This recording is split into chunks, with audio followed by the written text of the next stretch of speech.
2025. And starting off, we do have a resolution recognizing Carol Etherington Fossick by Councilmember Nash. This is a resolution RS 2025-1589 recognizing Carol Etherington Fossick, founder of the Metropolitan Nashville Police Department's Victim Intervention Program and the 50th anniversary of the program. Councilmember Nash, you are recognized. Thank you, Madam Pro Tem. It's my honor tonight to offer a resolution recognizing Carol Etherington Fossick, founder of the Metropolitan Nashville Police Department's Victim Intervention Program and the 50th anniversary of the program. Whereas Vanderbilt graduate nursing student Carol Etherington completed an intensive practicum with the Metropolitan Nashville Police Department in 1975. During this experience, she witnessed intense trauma experienced by victims of violent crime and presented her concerns to the newly elected Mayor Richard Fulton. And whereas, in coordination with Chief Joe Casey, Ms. Etherington was hired in October 1, 1975 as the first mental health professional to work with Nashville law enforcement by intervening with crime victims. And whereas additional professional mental health counselors were hired to meet the needs of victims of violent crime, and the Victim Intervention Program was founded. Through the next decade, the program expanded under the leadership of Amy Griffith Taylor, with additional counselors and victim advocates providing services to thousands of victims. And whereas in 1995, members of VIP's Forever Homicide Group suggested the framework for the Season to Remember, a ceremony acknowledging grief and loss of homicide victims' families. Now, in its 31st year, Season continues to follow Christmas, Hanukkah, Kwanzaa traditions. And whereas since 2017, the program has also created an altar at the Chiqua Dia de los Muertos event, memorializing Hispanic homicide victims. The photographs displayed on an altar have grown from 7 to more than 50, and whereas through the ensuing years, the program has been recognized by the U.S. Department of Justice and the International Association Chiefs of Police. And whereas in 2016, VIP merged with the Domestic Violence Division Counseling Services under the leadership of Heidi Bennett and is now called the Family Intervention Program. And whereas now in its 50th year, the program continues counseling and advocacy for victims in crime and training for police recruits, graduate students, other professionals, and the community at large under the leadership of Kim Page. And whereas it is fitting and proper for the Metropolitan Council to recognize the Family Intervention Program and its founder, Carol Etherington Fossick, for their efforts to provide immediate, free, and professional counseling services to anyone who endures trauma as a result of a crime. And now, therefore, it be resolved by the councils of the Metropolitan Government of Nashville and Davidson County. The Metropolitan Council hereby goes on record as recognizing and celebrating founder Carol Etherington Fossick and the 50th anniversary of the Metropolitan Nashville Police Department's Victim Intervention Program. And the Metropolitan Office is directed to prepare a copy of this resolution to be presented to Carol Etherington Fossick. And the resolution shall take effect from and after its adoption, the welfare of the Metropolitan Government of Nashville and Davidson County requiring it.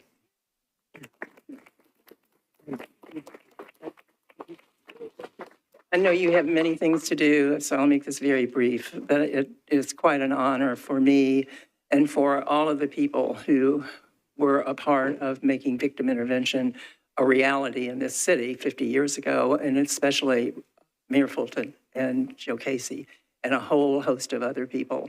And it keeps going on because of the counselors, some of whom are here, because of Amy Griffith, who did an extraordinary job of leading, and Chief Drake is here, which is quite an honor to have him with us.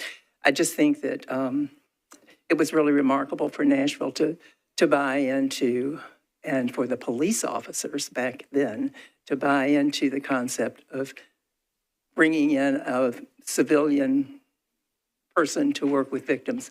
But they did it, and they did it so wonderfully well. So I want to thank you all for everything that you do. And I want to thank Bob Nash for bringing this to your attention, and may the Victim Intervention Program continue to work with the many, many people who need it desperately. And thank you to you.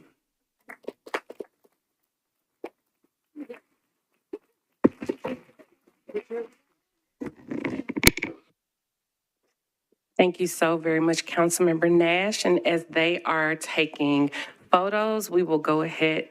Oh, I'm so sorry. My apologies, Chief Drake. You're recognized. I'm so sorry. Hey, good evening, everyone. I just want to say we're really thankful for our Victim Intervention Program and our FIP program and all that they've done for victims in our city. Even with sexual assault in the nation, the national reporting is 28 to 32%, and here it's right around 72% with a victim-centered approach. And all of that started with Ms. Etherington. And so just want to say thank you, congratulations on this honor, and we truly appreciate you being recognized. Thank you.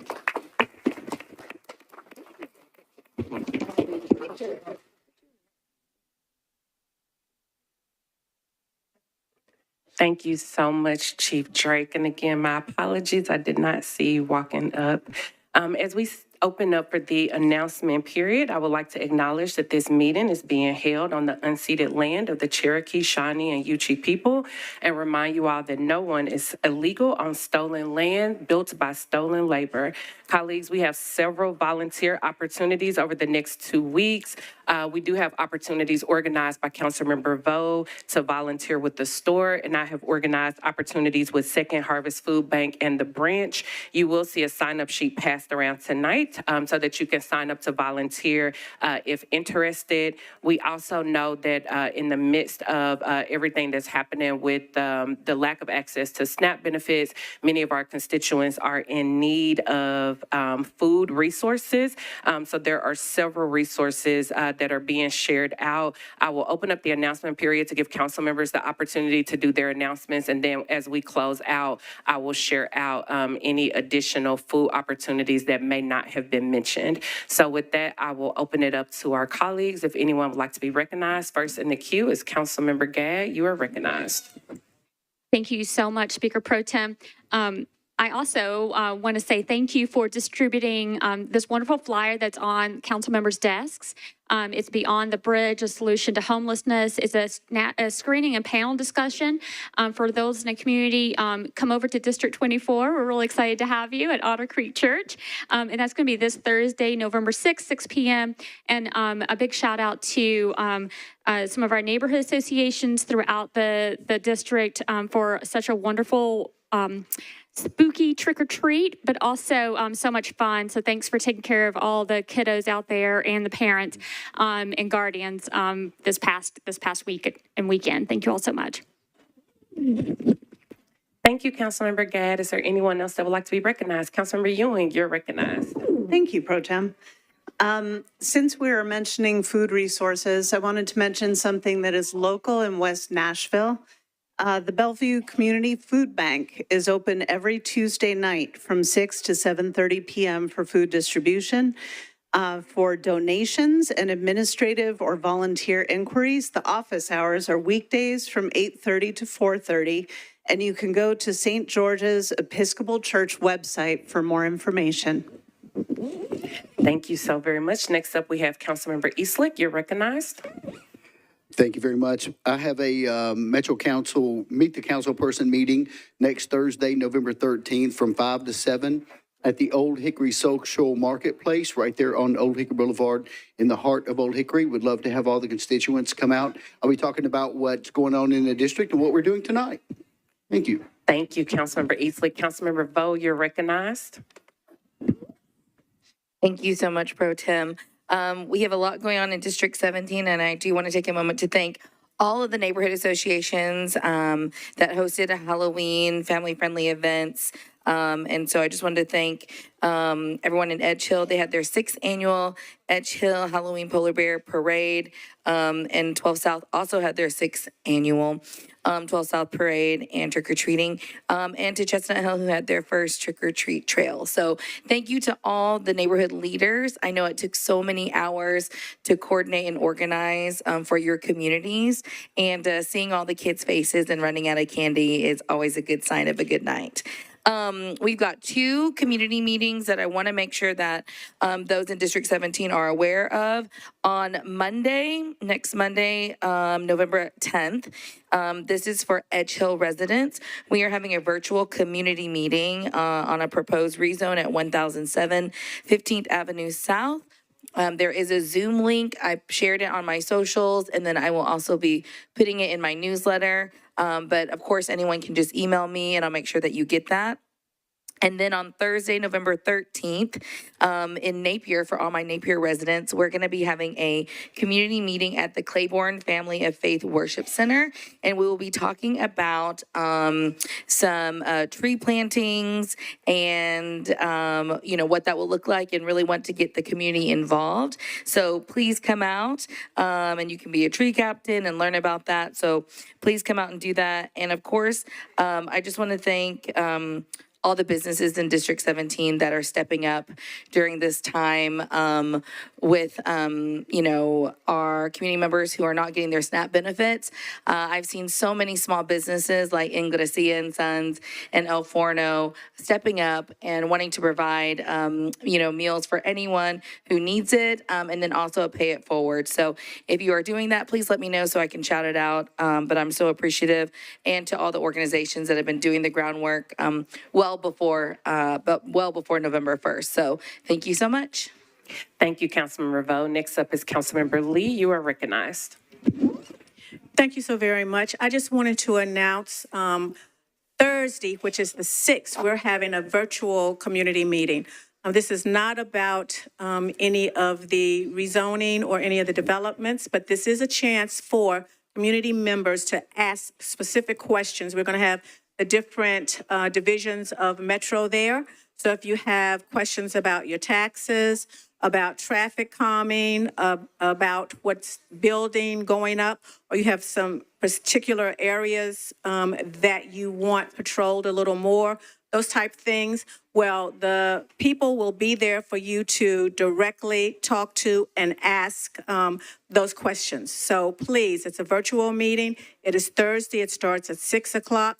If you're in the mailing list, then you got an email about it. If you still need information on how to get on, then you may email me or the council office. It should be a very good meeting and very informative. I hope you can join.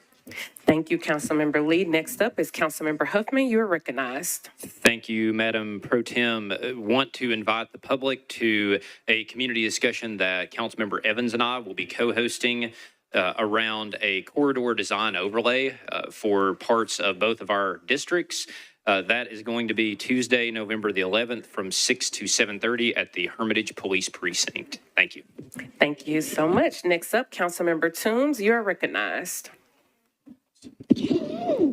Thank you, Madam Pro Tem. Just wanted to remind District 2 residents that we will have our monthly community meeting on Monday, November the 24th at 6:30 at the North Precinct in the community room. There will also be a Zoom option. Look at my newsletter as well as Facebook, or you can reach out to me to get that link. Again, that is Monday, November the 14th. Monday, November 24th. At 6:30 p.m. at the North Precinct, and also stay tuned for details on the annual turkey and food drive. Thank you, Councilmember Toombs. Councilmember Sepulveda, you are recognized. Thank you, Pro Tem. I just wanted to say go Dodgers. And I hope everyone, that was specifically for Councilmember Coopin and Councilmember Benedict. I know that they're big Dodgers fans, and the best team did win this year. And but But I also wanted to let everyone know that we are trying to fix our little libraries. So we do need to fix 2 of them. They are located at 2 of the bus stops. So if anyone wants to donate, please do that. You can just reach out to me and we'll take care of that. But we're trying to fix those as soon as possible. Thank you. Thank you, Councilmember Sepulveda. Colleagues, are there any other colleagues looking to be recognized? All right, seeing none, I'll go ahead and share some of those food resources that were discussed earlier. If any Nashvilleian needs any assistance, you can call 211, which is a helpline. Also, thank you to MNPS for making food boxes available for MNPS students. Upcoming opportunities, on Tuesdays, there's a food pantry at Tusculum Elementary School from 8 to 11, and again from 1 to 3. On November the 11th, there will be a food pantry from 9 to 10:30 a.m. at Mount View Elementary School. November 18th, there will be a pre-Thanksgiving break distribution from 12 to 2 at Hickman Elementary School. November 20th, a pre-Thanksgiving break distribution from 9 to 11 at Antioch High School. November 20th, there will be a Thanksgiving break distribution from 11 to 1 at Alex Green Elementary School. And November the 21st, a pre-Thanksgiving break distribution from 11 to 1 at Maplewood High School. There are also opportunities if you go to nashville.gov/food. There are resources that are listed there. And thank you so much to our Metro Social Services who sent out information they posted on social media. I won't share all of those opportunities because there are a multitude of opportunities there, but you can go on Metro Social Services social media sites to look for opportunities to either get help or to give help. And lastly, on yesterday, we did have a meeting with WeGo and Choose How You Move, and there was a lot of conversation about the Journey Pass. I did want to make sure that people knew that WeGo has now extended hours and new sign-up locations, as well as a simplified registration process for SNAP recipients. So there are upcoming Journey Pass registration events starting as early as tomorrow, and that information is also available on social media. Colleagues, we will be taking a photo, so we will, are they ready for the photo? We are going to stand at your desk if you could, and we are getting ready to take that photo. Okay, it is a group shot from the Metro photographer. So if we can have all of our colleagues to please stand at your desk, we are getting ready to take that photo. And with that, the announcement period is now adjourned.